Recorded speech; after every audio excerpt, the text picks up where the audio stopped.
इस वीडियो में हम करेंगे कक्षा 8 का प्रश्नावली 6.2 का प्रश्न नंबर 2, जो कि इस प्रश्नावली का लास्ट प्रश्न है। इस प्रश्नावली में केवल 2 ही प्रश्न हैं, पहला और दूसरा। तो यह है प्रश्न नंबर 2। प्रश्न है, बताइए सत्य है या असत्य। यानी कि ये जो कथन दिए हुए हैं हमें बताना है ये सत्य है या फिर असत्य है। तो सबसे पहला है, किसी भी विषम संख्या का घन सम होता है। यानी किसी भी विषम संख्या का, विषम संख्या होती है उसका घन करने पर सम होता है। ये है पहला प्रश्न। तो इसे करके देखते हैं। कोई भी हम विषम संख्या ले लें, मान के चलो हमने ली 3 एक विषम संख्या है, इसका हम करें घन। तो ये हो जाएगा 3 गुणा 3 गुणा 3, कितना होगा 3 तिया 9, 9 तिया 27, कितना आएगा 27 आएगा। 27 कैसी संख्या है? 27 है विषम संख्या। जब इसने कहा है कि विषम संख्या का घन करने पर सम होता है, जब होता कैसा है विषम, तो ये कैसा है? ये हो जाएगा असत्य। यहाँ लिख देंगे असत्य। अब देखें इसका दूसरा प्रश्न। दूसरे में है, एक पूर्ण घन 2 शून्यों पर समाप्त नहीं होता है। यानी एक पूर्ण घन होता है वो 2 शून्यों पर समाप्त नहीं होता है। तो इसे भी करके देख लेते हैं। मान के चलो हमने संख्या ले ली 10, इसका करें हम घन। तो ये हो जाएगा 10 गुणा 10 गुणा 10, कितना होगा? ये हो जाएगा 1 2 3 जीरो हो जाएंगे। यानी कितने जीरो पे खत्म होती है? 3 जीरो पे। जबकि उसने कहा है कि 2 जीरो पर समाप्त नहीं होती है। तो बिल्कुल सही बात है, 2 जीरो पर समाप्त नहीं होती है। तो ये कैसा हो जाएगा? ये हो जाएगा सत्य। यहाँ लिख देंगे हम सत्य।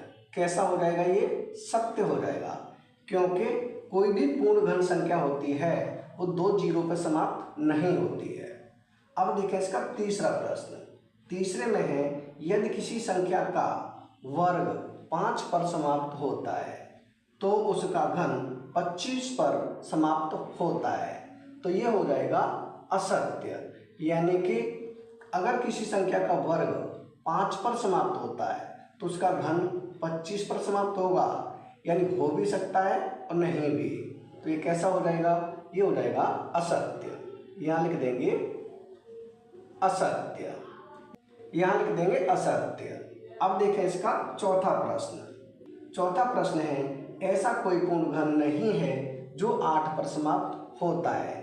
यानी कि उसने कहा है कि ऐसा कोई पूर्ण घन नहीं है जो 8 पर समाप्त होता है। तो ये हो जाएगा असत्य, क्योंकि अगर हम 2 को लेके चले, हमने लिया 2 का घन करेंगे तो हो जाएगा 2 गुणा 2 गुणा 2, कितना होता है? 2 दूनी 4, 4 दूनी 8 होता है। यानी कि 8 पर ही समाप्त है।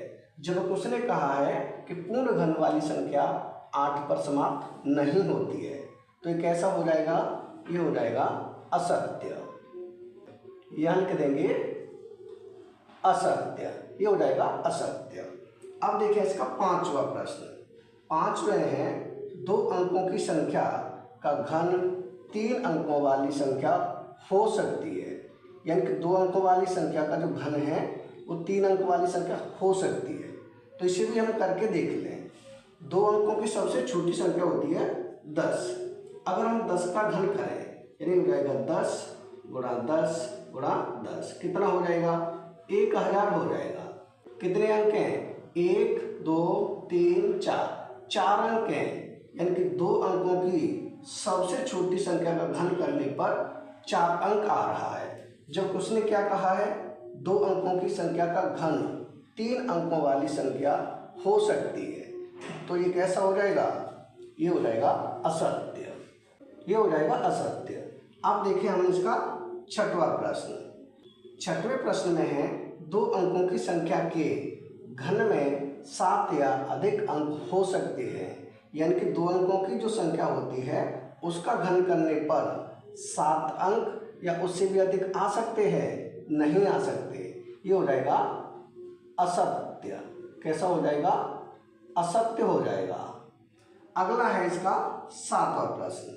7वें प्रश्न में है, 1 अंक वाली संख्या का घन एक अंक वाली संख्या हो सकती है, तो ये हो जाएगा सत्य। क्यों हो जाएगा?